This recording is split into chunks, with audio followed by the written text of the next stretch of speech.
오늘 본 말씀은 고린도 교회 성도들의 이야기입니다. 먼저 공동체를 세우는 지혜는 지식보다는 사랑으로 바라보는 것입니다. 오늘 본문을 보게 되면 고린도 교회는 교인들 사이에 서로 갈등하고 대립하는 문제가 발생하였습니다.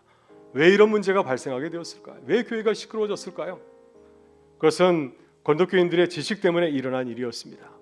일부 고린도 교인들은 우상 제물로 바친 음식을 아무렇지 않게 먹고 즐겼습니다. 이러한 모습을 다른 교인들이 보았습니다. 그 모습을 보면서 큰 상처를 입게 되었습니다. 왜냐하면 믿음이 적은 자들에게 그 모습은 성도의 적절하지 못한 모습이었기 때문이죠. 만약 이방 음식을 먹은 고린도 교인들이 자신의 잘못을 인정하고 돌아섰다고 한다면 이 문제는 아주 아름답게 잘 해결되었을 것입니다. 그러나 우상제물 음식을 먹은 고린들은 자신의 잘못을 인정하지 않았고 자신의 정당성을 주장하였습니다. 아무런 문제 없다고 생각하고 주장하였습니다. 바울 사도는 그들의 지식을 칭찬하기보다는 그들이 가진 큰 문제를 바라보았습니다. 그들의 문제가 무엇인가요? 그들은 지식을 자랑하지만 그들이 가진 지식에는 큰 문제가 있다고 하는 겁니다. 1절의 말씀입니다. 우리가 다 지식이 있는 줄을 아나 지식은 교만하게 하며 사랑은 덕을 세웁니다. 여러분 그렇습니다. 하나님께서 우리에게 지식을 주신 것은 나를 높이고 자랑하는 것이 아니라 하나님을 높이고 하나님께 감사하고 하나님과 이웃을 더욱더 사랑하고 섬기려고 우리에게 지식을 주신 줄 믿습니다.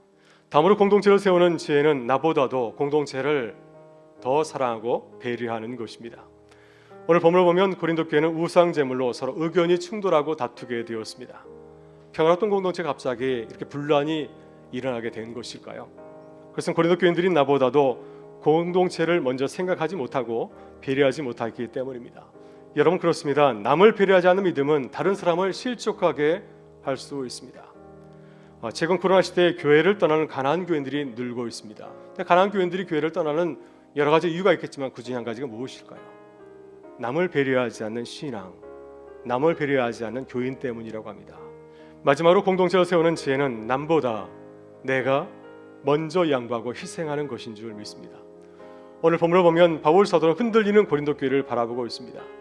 우상제물을 자유롭게 먹고 마신 교인들이 그렇지 못한 교인들을 비웃고 업신여기고 있습니다. 만일 이렇게 약한 지체를 배려하지 못한다고 한다면 약한 지체들은 어떻게 될까요? 넘어질 수밖에 없습니다. 따라서 공동체는 어떻게 해야 될까요? 가장 약한 자들, 공동체에서 가장 약한 자들을 위해서 양보하고 또 조금 희생할 줄 알아야 됩니다. 여러분 사도 바울이 이렇게까지 자신을 양보하고 희생하는 이유가 무엇일까요? 우리의 삶의 이유와 목적은 어디에 있습니까?